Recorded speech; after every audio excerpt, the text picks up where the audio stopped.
우리가 앞선 내용에서 살폈었던 내용은 고린도 후서 7장 후반부에 기록된 말씀인데, 바울 사도는 이 고린도 교회 성도들의 돌이킨 그 소식을 듣고서 참 잘했다 이렇게 칭찬을 했었습니다. 그리고 무척이나 기뻐했어요.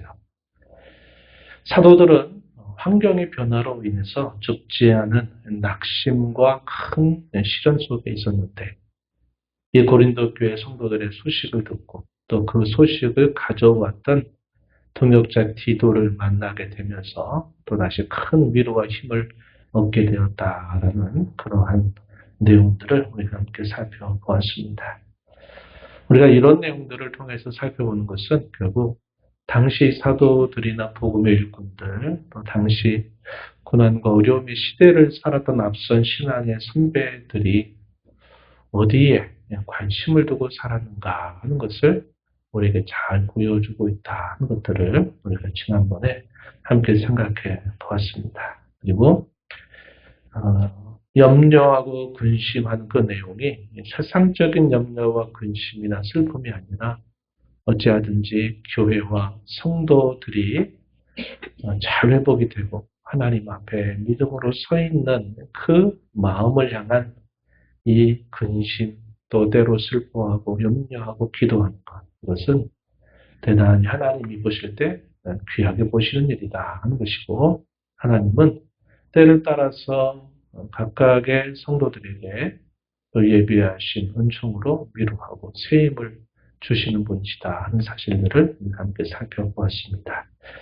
오늘 우리가 읽은 이 고린도후서 8장 1절부터 15절에 있는 내용에서는 이 마게도냐 교회가 보여주는 좀 신앙적인 모범을 이 고린도 교회 성도들에게 소개합니다. 그리고 그들이 1년 전부터 이미 시작했던 그 일들을 잘 감당하기를 권면하는 그런 내용들이 소개가 되고 있어요.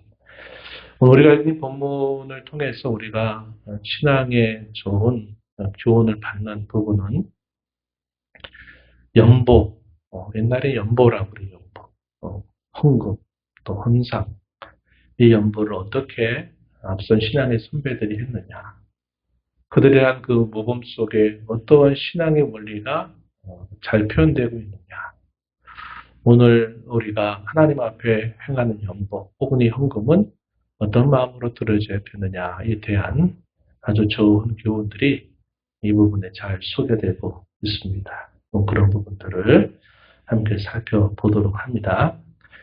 마게도냐 교회라고 말해요. 이 마게도냐 지역은 당시 고린도 지역은 아가야 지방의 좀 아래쪽에 항구 도시에 해당이 되고, 이 아가야 지방에서 조금 위로 올라가면은 마게도냐라고 하는 이 지방이 있게 됩니다. 여기서 우리가 아는 대로 빌립보 교회, 데살로니가 교회, 이런 교회들이 마게도냐 지방에 있다는 것을 우리가 확인할 수 있어요.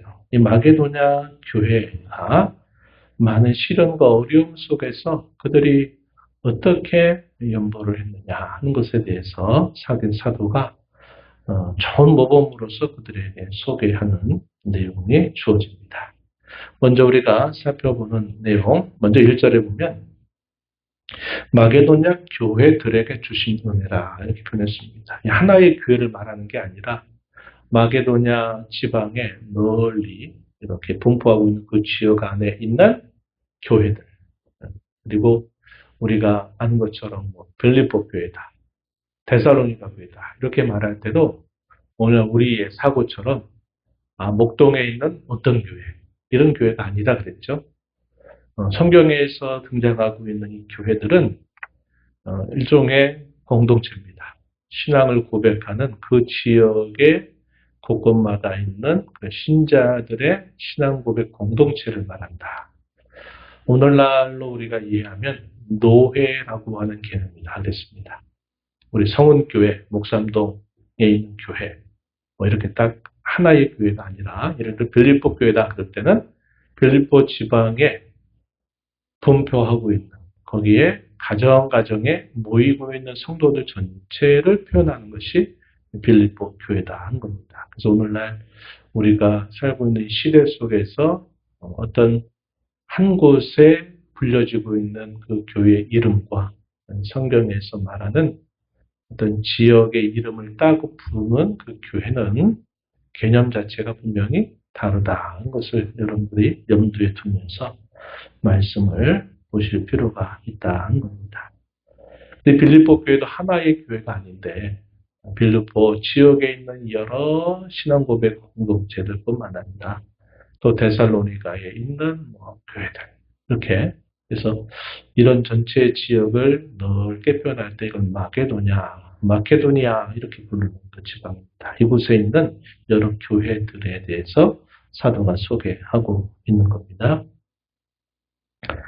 마게도냐 교회들에게 주신 은혜를 우리가 너희에게 알려준다 이렇게 표현했습니다.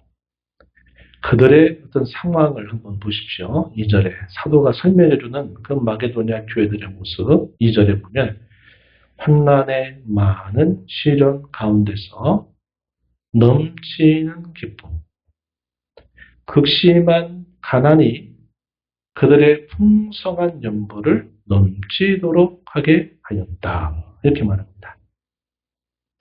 당시 마게도냐 지방에 바울 사도가 그곳에 갔을 때 처음에 디도를 만나기로 했던 그 약속 장소에서는 만나지 못했다고 그랬죠.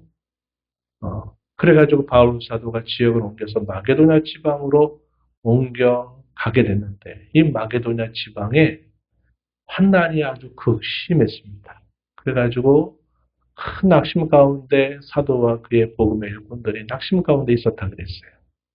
그런데 거기서 하나님이 디도를 거기서 만나게 하셨고 또 디도로부터 들었던 여러 소식들이 너무나 반가운 소식을 들으면서 이 마게도냐 지방에서 많은 환난을 겪고 있었지만 이 디도와 그가 가져다 준 고린도 교회의 회복의 소식을 듣고서 큰 위로를 받았다. 이런 내용들이 소개됐어요. 우리가 이 내용을 고린도 후서 7장 후반부에서 우리가 살펴봤던 내용입니다. 그래서 이 마게도냐 지방에 많은 그런 반대 또 많은 박해들이 있었던 것을 우리가 생각해 볼 수 있어요. 그래서 2절에서 보면 환난의 많은 시련 가운데 넘치는 기쁨이 있었다. 이렇게 표현했죠.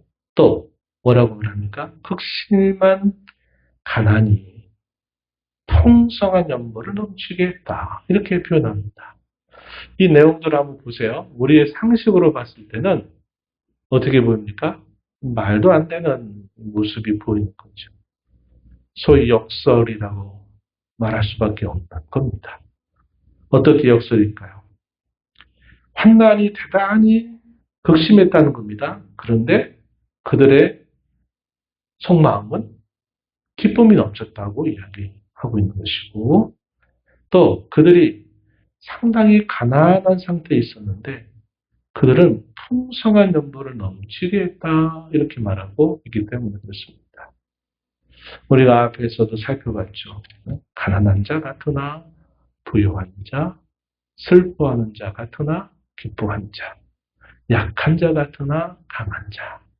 이것이 박해와 시련 속에서 나타내는 성도들의 그 놀라운 역설적인 신앙의 모습이었다 하는 것들을 우리가 살펴봤는데 이 마게도냐 교회의 모습들이 또 이러한 역설적인 면모를 드러내고 있다 하는 것입니다. 바로 이런 상황을 사도가 말하고 있는 거죠.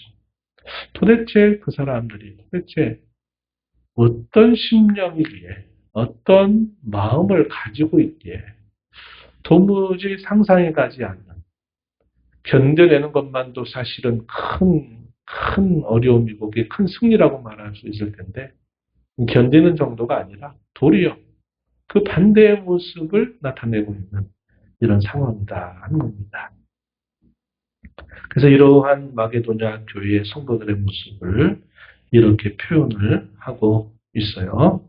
그러면서 3절에 보면 내가 증언하노니 그들이 힘대로 갈 뿐 아니라 힘에 지나도록 자원하여 이 은혜와 성도 섬기는 일에 참여함에 대하여 우리에게 간절히 구한다. 이렇게 말합니다. 이게 무슨 이야기냐면 당시에 바울 사도는 로마의 여러 곳곳을 다니면서 복음을 전하고 있는데 어떤 소식을 듣냐면 어떻게 보면 모교회라고 말할 수 있는 이 예루살렘 교회가 많은 어려움을 겪고 있다. 거기서 하나님을 섬기는 많은 형제들이 굉장히 어려운 상태에 있다 하는 소식을 듣고서 복음을 전하러 간 이 교회, 이 고린도 교회에서 약 1년 전에 이 일들이 자발적으로 시작이 됐어요. 그래서 우리가 모교회, 우리에게 복음을 전해줬던 전초기지와 같은 이 예루살렘 교회가 어렵다 하니 우리가 조금씩 우리의 마음과 청성을 모아서 그 어려움에 있는 교회를 우리가 돕자. 이러한 움직임이 있었던 겁니다. 그래가지고 이러한 소식을 아마도 바울 사도와 그의 일행들이 이렇게 복음을 전하러 가면서 아마 그런 이야기들을 했던 것 같아요. 그러니까 이 사도들이 가는 그곳에 있는 성도들이 외적으로는 박해와 시련과 어려움이 있었고 그들 또한 넉넉하지 못했어요. 넉넉하지 못했습니다. 그럼에도 불구하고 자신들이 가지고 있는 그 정도에서는 그야말로 힘에 넘치도록 자신들이 쓸 것들을 쓰지 않고 예루살렘 교회 형제들을 우리가 도와야 된다. 이런 일에 그들이 적극적으로 참여하였다 하는 것을 말해 주는 겁니다. 복음이 예루살렘으로부터 이렇게 쭉 사마리아 유대를 거쳐서 이제 로마의 곳곳에 스며들면서 우리가 아는 대로 초기에는 되게 유대 종교자들, 지도자들, 유대교 열심인 사람들이 계속 쫓아다니고 또 소동을 일으켜가지고 복음 전하는 사도들과 그의 일행들을 괴롭힙니다. 이 괴롭힘은 계속돼요. 그런데 시간이 흘러가면서 또 어떤 움직임이 있냐면 사도나 그 일행들이 전하는 그 복음을 듣고 믿게 된 사람들이 변화가 일어나는 겁니다. 그러면서 거기에 때로는 기적도 나타나고 표적도 나타나고 하니까 자신들이 그동안에는 아무런 문제가 없었던 것이 이 몇몇 무리들이 외부로부터 들어와서 얼마 동안을 있으면서 그들이 뭐라고 말을 하는데 그 말을 듣고서 사람들에게 큰 변화가 일어나기 시작한단 말이에요. 그러니까 당시에 그 다종교가 있었던 이 로마 세계에 유일한 신앙을 전하는 그 일로 인해서 그들이 싫어하게 된 겁니다. 그들이 우상과 관련해서 먹고 사는 사람들도 상당히 많았고 한데 그런 우상들이 거짓된 신이라 그것들을 또 말하게 되면서 사람들이 우리의 관습과 다르고 우리의 종교와 다른 이야기들을 퍼뜨린다 하는 것 때문에 로마의 제국에서 특별히 그 로마 제국에 있는 종교에 깊이 관련된 사람들은 이들을 대단히 싫어하게 됩니다. 그래서 처음에는 동족 유대인들의 박해가 많이 있게 되고 하지만 시간이 흘러가면서 제국 곳곳에 가는 곳마다 이 복음에 반대하고 이 복음 때문에 싫어하는 사람들이 이 복음을 따른 사람들과 이 복음을 전하는 사도들을 괴롭히기 시작한 겁니다. 그러다 보니까 당시에 예수님을 믿는 그 일은 당시 사람들에게 있어서도 환영받지 못하는 일이고 그것 때문에 심지어 어떤 곳에서는 자기들이 가지고 있던 소유까지도 빼앗겨버리고 또 감옥에 갇히게 되는 일들도 있었단 말이에요. 히브리서 10장 32절 이하에서 사도가 당시에 이 고난과 박해가 심해져 가면서 적지 않은 사람들이 예수 믿겠다고 왔다가 이 박해받고 고난받으니까 내가 왜 이 고난받으려고 이 종교 믿는 게 아닌데 왜 이런 일이 생기냐. 그래가지고 적지 않은 사람들이 나 본래 유대교로 돌아갈래. 또 이방의 종교로 오랫동안 믿었다가 기독교 좀 믿어보려고 했다가 싫은 박해를 만나니까 안 되겠네. 그래가지고 다시 옛날의 종교로 다시 돌아가는 그런 일들이 있었단 말이에요. 바로 그런 상황 속에 히브리서가 기록된 겁니다. 그러니까 이런 그 당시의 상황들이라는 것이 이렇게 예수 믿는다 할 때 사람들에게 정말 귀한 분을 믿는군요. 이렇게 환영받는 게 아니라 이 은혜를 아는 사람은 대단히 기쁘지만 그렇지 않은 사람들에게서는 자신들의 종교와 자신들의 오랜 관습을 깨뜨리는 사람들, 마치 전염병을 퍼뜨리는 사람들처럼 이렇게 여기다 보니까 적지 않은 사람들이 많은 경제적인 어려움, 또 사회적인 따돌림을 당하는 일이 있었다 하는 겁니다. 그래서 여기 배경에도 보면 극심한 가난, 이런 표현이 등장하죠. 이런 가난 속에서도 어떻게 보면 어떻게 그렇게 할 수 있을까 싶을 정도의 풍성한 연구를 그들이 했다. 이렇게 사도가 말하고 있는 겁니다. 우리가 여기 말씀을 통해서 좀 함께 생각해 봐야 될 중요한 표현들이 있어요. 그게 뭐냐면 여러분들이 성경 읽다가 보면 생각하다 보면 이상하다 싶은 것들이 발견이 될 거예요. 다시 1절로 한번 가서 보면요. 이렇게 말했어요. 마게도냐 교회들에게 주신 은혜라는 표현을 썼어요. 그렇죠? 또 4절로 한번 가서 보면 이 은혜와 성도 섬기는 일에 참여함에 대하여 우리에게 간절히 구한다. 이렇게 표현했습니다. 이 은혜와 성도 섬기는 일 이렇게 표현했어요. 5절에서도 5절, 6절입니다. 6절 가서도 보면 6절의 끝부분에 보면 너희 가운데서 시작하였은즉 이 은혜를 그대로 성취하게 하라 하였노라. 이렇게 표현을 또 했습니다. 7절에서도 또 뭐라고 표현했어요? 7절 끝에 보니까 이 모든 일에 풍성한 것 같이 이 은혜에도 풍성하게 할지니라. 이렇게 말합니다. 우리가 은혜라고 말하면 우리가 알고 있는 뜻이 뭐예요? 은혜. 받을 수 없는 자에게 어떤 대가를 요구하지 않고 값없이 주는 선물. 우리가 은혜라고 잘 알고 있어요. 맞아요. 그런데 사도가 여기서 표현하고 있는 이 은혜가 뭘 뜻할까요? 뭘 뜻하는 말 같아요? 연보를 뜻하는 말입니다. 이 연보를 뭐라고 표현했느냐? 은혜라고 표현했어요.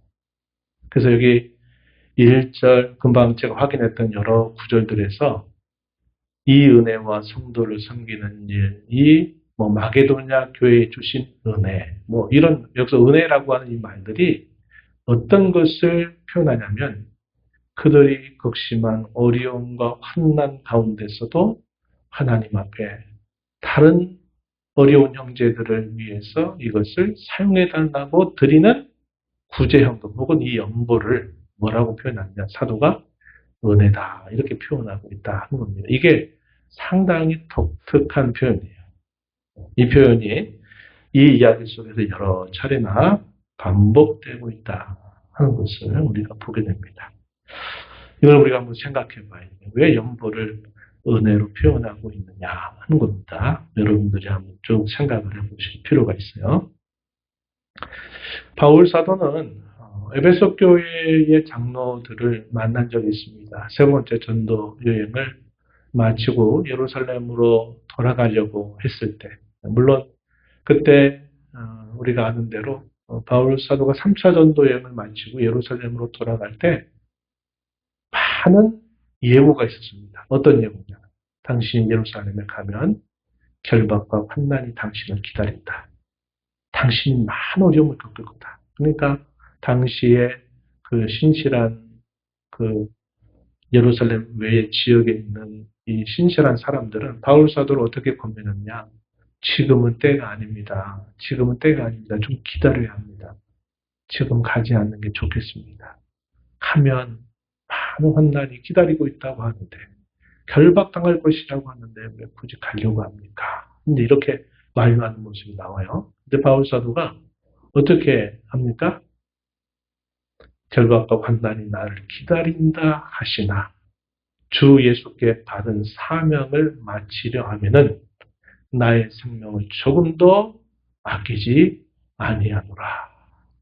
내 마음을 힘들게 하지 마라. 나는 성령에 매여서 예루살렘으로 갈 거다. 이렇게 해서 그 모든 형제들의 만류를 뿌리치고 바울 사도가 예루살렘으로 향합니다. 그 예루살렘으로 향할 때 바울 사도에게는 그와 함께 예루살렘을 가는 동료 안에 뭐가 있었냐면 마게도냐 지역과 여러 지역에서 모은 연보도 있었어요. 이 연보를 가지고 이 예루살렘의 명절이 있게 되기 전에 내가 빨리 가서 이것을 나도 줘야 된다. 줘야 된다. 이런 이제 또 하나의 사명도 있었고. 그래서 바울 사도는 많은 만류 가운데서도 결코 좋다. 그럼 조금 쉬었다 가겠다.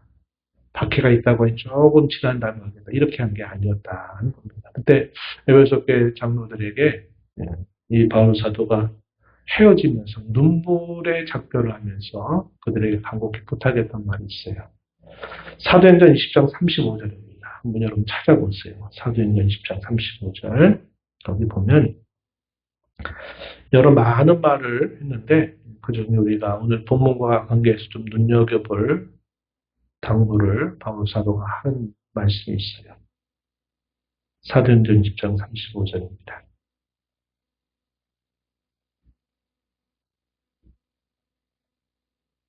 네, 우리 함께 읽어봅니다. 범사에 여러분에게 무본을 보여준 바와 같이 수고하여 약한 사람을 돕고 또 주 예수께서 친히 말씀하신 바 주는 것이 받는 것보다 복이 있다 하심을 기억하여야 할지니라. 아멘. 바울 사도가 에베소 교회 목회자들에게 헤어지면서 간곡하게 당부했던 이 말, 뭐라고 말합니까? 수고하여 약한 사람을 돕고 예수님이 친히로 말씀하셨다. 복음서에서는 이 표현이 나타나지 않아요. 근데 여기서는 이 표현이 등장해요. 그게 뭐냐면 주는 것이 받는 것보다 복이 있다. 예수님이 친히로 말씀을 하셨다. 이것을 기억하고 여러분도 열심히 이 가르침에 순종하며 교회를 섬겨라. 이렇게 바울 사도가 당부한 겁니다. 그래서 주는 것이 받는 것보다 복이 있다. 이러한 내용들은 구약 성경에서 전혀 없는 내용은 아니에요. 근데 이 말씀은 예수님이 친히 하신 말씀이다 하는 것을 사도가 말한 겁니다. 조금 전 말씀드렸듯이 복음서에서는 이 표현이 없어요. 사도행전에서 이 표현이 등장합니다. 그래서 이렇게 권면을 하고 헤어지게 되는 일이 있게 된 거죠.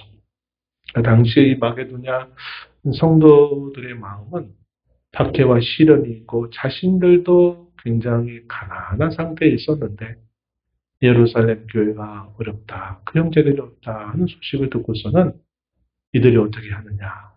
자기들의 지금 쓸 것도 많이 부족하고 필요한 그런 상황인데도 예루살렘 교회, 어떻게 보면 우리에게 이 사랑의 빛, 복음의 빛을 우리에게 안겨준 그 교회가 어렵고 형제들이 어렵다고 하니까 자신들이 어떻게 보면 도무지 우리로서는 이해하기 힘든 그런 역설적인 그런 태도를 가지고 많은 연구를 힘에 지나도록 그들이 모았다는 겁니다.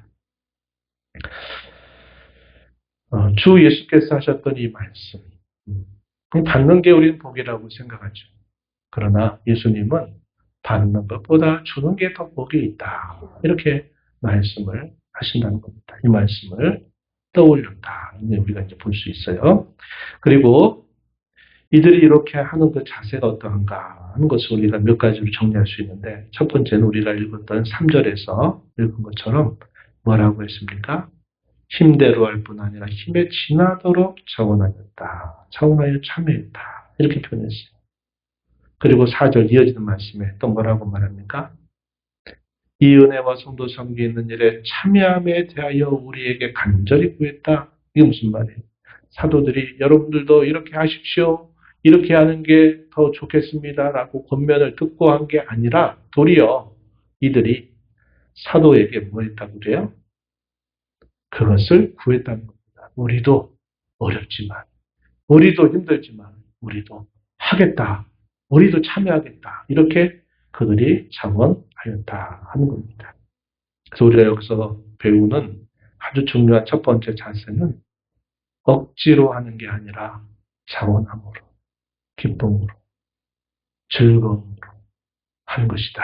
이것을 이 마게도냐 성도들이 아주 좋은 모범으로 보여주고 있다는 것입니다. 두 번째는 5절 말씀에 표현되어 있어요. 선후 관계가 잘 표현되어 있습니다. 5절 한번 보세요. 우리가 바라던 것뿐 아니라 그들이 먼저 자신을 주께 드리고 또 하나님의 뜻을 따라 우리에게 주었도다.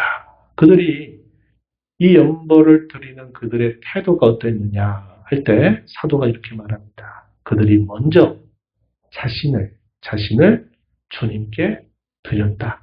이렇게 말합니다. 그러니까 우리의 생각에는 어떤 생각을 하기 쉬워요? 돈이 좀 필요해? 돈 좀 필요한 거 나도 좀 모아두지 뭐. 이렇게 할 수 있는 거죠. 그러나 사도가 말하는 이 마게도냐 성도들의 좋은 모범은 자신들 전체를 먼저 주께 드렸다는 겁니다. 그리고 어떻게 했다고 말해요? 하나님의 뜻을 따라 우리에게 그 연보를 건네주었다고 말하는 겁니다. 오늘날 우리가 하나님 앞에 드리는 헌금은 어떤 마음으로 드려야 되느냐? 이런 마음으로 드려야 된다는 거예요. 주님, 제 자신을 먼저 주께 다 드립니다. 우리가 헌금 11조나 이런 걸 드리는 정신은 뭘까요? 11조는 내가 한 달 동안 얻은 수입의 전부를 10개 중에 하나를 대표해서 하나님 앞에 드리는 겁니다. 그 11조의 정신은 뭘까요? 10개 중에 하나가 하나님 거다. 이 말이 아니라 10개 전체가 다 하나님의 것입니다. 내 생명도, 내 시간도, 내 모든 것들도 다 주님의 것입니다. 그런데 내가 그 중에서 주님이 말씀하신 대로 그것을 대표해서, 전체를 대표해서 10개 중에 하나 정도를 내가 하나님 앞에 드립니다. 하는 겁니다. 11조의 정신은 그냥 10분의 1을 드리는 게 다가 아니라 먼저 이 모든 것이 다 하나님께로부터 온 것이다. 하나님이 주셨다고 하는 우리 전체를 하나님을 드리는 신앙 고백과 함께 드려져야만 된다는 겁니다.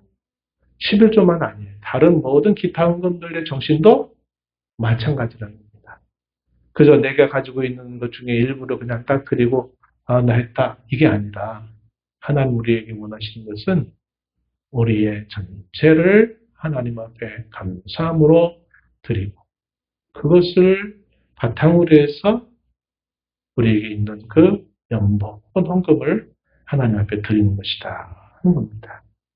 이게 빠져버리면 안 된다 이 말이에요. 왜? 하나님은 마음의 중심을 보시기 때문에 그렇습니다. 예수님께서는 산상수훈에서 특별히 마태복음 6장 21절에서 그렇게 말씀하셨어요. 내 보물이 있는 그곳에 뭐가 있다? 내 마음이 거기 있다. 내 마음이 지금 어디에 있느냐를 나는 아닌데요. 말로 하지 말라는 거예요. 말은 아니라고 말하고 말은 여기 있다고 말하는데 그가 보물을 어디에 두고 어디에 쓰고 어디에 거기에 투자하느냐를 보면 그 마음은 지금 거기에 있는 거다. 아무리 말로는 아니라고 말해도 거기 있는 거다. 이렇게 예수님 말씀을 하신 겁니다. 그래서 우리가 물질을 이렇게 드리고 나누는 그 중요한 정신은 우리 자신을 먼저 하나님 앞에 드리는 자세가 있어야 된다. 세 번째는 그리스도의 모범을 따르고 있다는 겁니다. 9절 말씀 보세요. 이 말씀은 중요한 성경 구절에 해당됩니다. 9절에 보면 우리 주 예수 그리스도의 은혜를 너희가 알고니와 부유하신 이로서 너희를 위하여 가난하게 되심은 그의 가난함으로 말미암아 너희를 부유하게 하려 하심이라. 어떤 말씀입니까? 그리스도께서 너희에게 베푸신 은혜를 너희가 알고 있지 않느냐? 그 은혜가 뭐냐 했더니 그분은 부유하신 분이래요. 말을 이해하기 쉽게 표현했는데 그분이 누구세요? 하나님이시잖아요. 하나님으로서 존귀와 모든 영광을 가지고 계신 그 분이 너희를 위해서 가난하게 된다. 너희보다 더 낮은 그런 자리로 이 땅에 오신 것은 무엇을 위함이냐? 너희의 가난함으로 말미암아 그의 가난하심으로 말미암아 너희를 부유하게 하려 하는 데 있다. 이렇게 말합니다. 그러니까 이 연보 안에 포함되어 있는 게 뭐냐면 그리스도의 은혜를 우리가 안다는 그분이 존귀하신 분임에도 불구하고 낮고 천한 우리를 다시 살려서 부유하게 하시기 위해서 우리보다 더 낮은 자리로 내려오셔서 우리를 올려주시려고 그가 일부러 가난하신 분이 되셨다. 이게 그리스도의 은혜다. 너희가 이 은혜를 알고 있지 않느냐. 이렇게 말하는 겁니다. 여기서 말하는 은혜는 우리가 알고 있는 그 은혜의 뜻과 같은 뜻이죠. 그러니까 우리가 다른 사람과 더불어 특별히 형제와 자매들에게 이렇게 또 구제를 통해서 나누고 연보하는 이런 정신 속에는 주님이 나보다 더 낮아지셔서 나를 부유하게 하신 것처럼 나도 필요하고 나도 가능하지만 그러나 또 필요한 다른 형제들에게 내가 가난하게 되는 것들을 통해서 그들이 부유할 수 있다면 이런 자세라는 거죠. 이것이 바로 주님의 그 모험을 따르면서 참여하고 있는 모습이다 하는 것을 보여주고 있습니다. 우리 주님은 은혜의 샘이죠. 모든 은혜의 샘입니다. 모든 은혜의 근원이 되시는 거죠. 이 근원으로부터 우리가 놀라운 은혜를 받았으니 우리가 그분의 그 발자취를 따라서 우리도 그렇게 참여하는 것이 마땅하다. 이렇게 사도가 가르치고 있는 겁니다. 그래서 이들이 이렇게 연보를 드리는 이 자세 세 가지 사도가 이것을 잘 지적해 줬는데 그것은 오늘날 우리가 하나님 앞에 드리는 모든 예물 또 우리의 헌신, 우리의 섬김 속에 바탕이 되어야 될 근본적인 자세라는 거예요. 이런 자세가 잘 경비될 때 하나님이 그것을 기뻐 받으시는 거예요. 하나님이 돈이 없어서 우리에게 돈 내라고 하시겠어요? 만물의 주인 되신 하나님이 그런 분 아니에요. 그 자세 속에 하나님을 향한 그 마음이 어떤 정도인가를 하나님이 보시려 하는 것 하는 거죠. 그래서 우리가 오늘날 헌금뿐만 아니라 우리의 섬김과 봉사라고 하는 것의 근본적인 정신 안에는 이러한 자세들이 항상 뒷받침이 될 때 그러한 섬김과 헌신, 그러한 헌물들을 우리 하나님이 기뻐 받으신다. 이렇게 가르쳐주고 있는 겁니다. 바울사도는 이러한 마게도냐 교회의 모범을 그들에게 소개하면서 여러분들은 오히려 1년 전부터 이 일을 준비해 오지 않았느냐. 그러니까 여러분도 이런 좋은 모범을 기억하면서 여러분도 하고 있는 이 일들을 잘 감당하도록 해라. 이렇게 사도가 고린도 교회 성도들에게 권면을 하고 있는 겁니다. 그렇다면 우리 한 가지 더 생각할 점이 있어요. 그게 뭐냐면 그렇게 함으로써 어떠한 결과를 우리가 바라볼 수 있느냐 하는 겁니다. 그 이야기는 13절, 14절에 기록되어 있습니다. 13절 다시 한번 보시면은 이렇게 말했어요. 이는 다른 사람들은 평안하게 하고 너희는 공고하게 하려는 것이 아니요 균등하게 하려 합니다. 이렇게 말합니다. 다른 사람들 누굴 말할까요? 예루살렘 교회 어려움에 있는 형제들, 성도들을 말하는 거죠. 그들을 평안하게 하고 너희는 공고하게 하려고 하는 게 아니라 거기에는 뭐가 있다? 균등하게 하려 하는데 있다. 이 균등이라는 말. 그 다음에 14절에서도 이제 너희의 넉넉한 것으로 그들의 부족한 것을 보충함은 지금은 어떻습니까? 마게도냐와 이 고린도 교회 성도들이 그래도 나를 뭔가를 가지고 이렇게 연보를 했단 말이에요. 너희 넉넉한 것으로 그들의 부족한 것을 보충하는 것은 후에 그들의 넉넉한 것으로 너희의 부족한 것을 보충하여 균등하게 하려 합니다. 이렇게 표현했습니다. 상황이 바뀔 때 있다는 거예요. 지금은 여러분들이 그들을 돕지만 그래서 그들의 어려움과 우리가 함께 서로 균형을 맞추려고 하는 거지만 나중에는 반대가 될 수 있다는 거예요. 오히려 그들이 여유롭고 우리가 어려울 때는 또 그들이 우리에게 또 함께 나눔으로써 서로 밸런스, 균등하게 하려고 하는데 목적이 있다. 이렇게 표현을 하는 겁니다. 이 구절이 어디서부터 이렇게 나오느냐 하면 출애굽기 16장 18절 말씀에 이렇게 인용하고 있는 겁니다. 15절에 기록된 것과 같이 많이 거둔 자도 남지 아니하였고 적게 거둔 자도 모자라지 아니하였느니라 이렇게 말해요. 이 말씀이 어디서 인용된 것이냐. 출애굽기 16장 18절인데 이 출애굽기 16장에서 등장하고 있는 이 배경이 뭐냐면 만나. 아시겠죠? 만나. 이게 뭐야? 이렇게 하는 말에서 만나라고 하는 이름이 지어졌어요. 만나의 뜻이 이게 뭐지? 겁니다. 이스라엘 자손들이 광야 길에 접어들었는데 먹을 것을 어디서 얻어요? 먹을 것을 얻을 수 없잖아요. 광야에서 뭐 뱀을 잡아먹겠어요? 아니면 어디 가서 물을 뭐 또 마실 수 있는지 모르지만 어디서 먹을 거예요? 그러니까 하나님께서 특별한 기적을 하나님이 내려주시는데 그게 뭐냐면 그들이 자고 있는 사이 하늘에서 하얀 가루들이 그들이 자고 있는 그 진영 바깥에 이렇게 쌓이는 겁니다. 그래서 그걸 거두어서 그걸 가지고 과자를 굽고 빵을 만들어서 너희가 먹어라 이렇게 말해요. 근데 어떻게 말해요? 안식일이 되기 전에는 어떻게 해라? 다음날 안식일날 먹을 것까지 함께 거두라고 이야기합니다. 그날만큼은 그렇게 하라는 거예요. 다른 날에는 그날 일어나서 진영에 쌓여있는 그것을 거두어서 그렇게 먹으라는 거예요. 그러나 안식일을 앞둔 때는 안식일까지 하라는 거예요. 사람들의 마음에 어떤 생각이 들겠어요? 욕심이 생기겠죠. 야, 이거 많이 모아두면 좋겠다. 언제든지 우리가 저장했다가 또 필요할 때 또 구먹으면 되잖아. 그러니까 사람들이 많이 거둔 거예요. 근데 하나님 어떻게 하세요? 먹을 만치 해놓고 딱 남겨두면 그걸 못 먹게 다 부패하게 못 먹도록 하는 거예요. 욕심 부려서 될 일이 아닌 거죠. 하나님이 그날 일용할 양식을 이 만나를 통해서 그들에게 먹여 주시는 겁니다.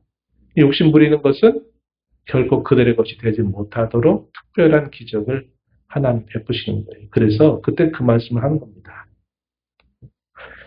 16장 18절, 출애굽기 16장 18절에 오멜로 되어 본즉 많이 거둔 자도 남음이 없고 적게 거둔 자도 부족함이 없이 각 사람은 먹을 만큼만 거두었더라. 이렇게 말씀해요. 하나님이 그 백성들 전체를 다 하나님 돌아보셔서 그들 가운데 더 욕심을 부리는 자들이 그 욕심 부리는 것만큼 얻지 못하게 하신 거예요. 하나님 주신 것으로 만족하고 사는 것이고 그것은 결국 자기가 욕심을 부려서 더 많이 취하면 다른 사람이 적게 취하는 것처럼 보이지만 그러나 그것이 그렇게 자기들이 원하는 대로 되지 않도록 막아버리신 거예요. 그래서 이런 것들은 결국 하나님이 그 공동체 전체를 하나님이 돌보신다는 것을 보여주는 하나의 사건이 된 것이죠.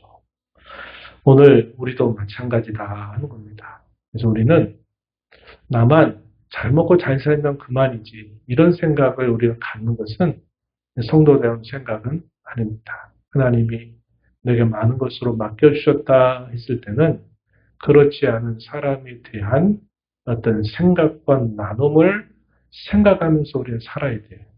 나만이 아니라 항상 믿음 안에 있는 같은 공동체들을 같이 생각하면서 우리는 같이 그들을 돌보면서 살아야 된다는 거예요.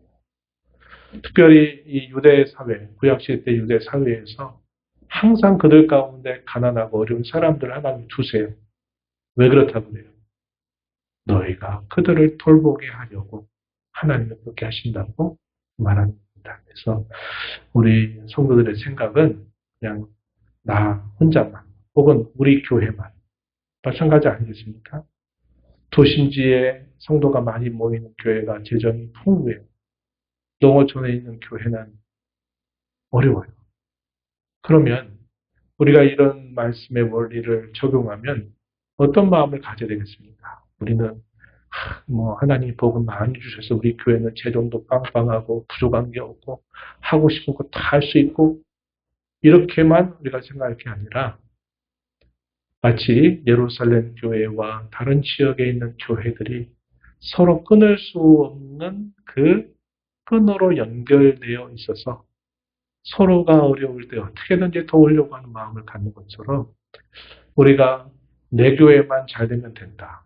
이것도 잘못된 거고 또 나 혼자만 잘 되면 된다. 이것도 잘못된 거예요. 그걸 하나님이 나에게 복만 주셨다. 이렇게 말하는 것은 하나님의 뜻을 하나만 알고 나머지를 모르는 격이 되는 겁니다. 그래서 우리가 이런 마음을 또 이런 원리들을 잘 배워서 이렇게 항상 우리는 청지기와 같이 맡은 자다. 하나님 맡겨주신 것을 과연 어떻게 우리가 사용해야 될까 할 때 주님의 이 기대와 마음을 늘 생각하면서 우리가 써야지. 그죠? 우리 혼자만 잘 먹고 잘 살면 된다. 이건 아니다 하는 겁니다. 이런 원리들을 여러분들 잘 마음에 새기면서 신앙의 걸음을 걸어가게 되기를 진심으로 바랍니다.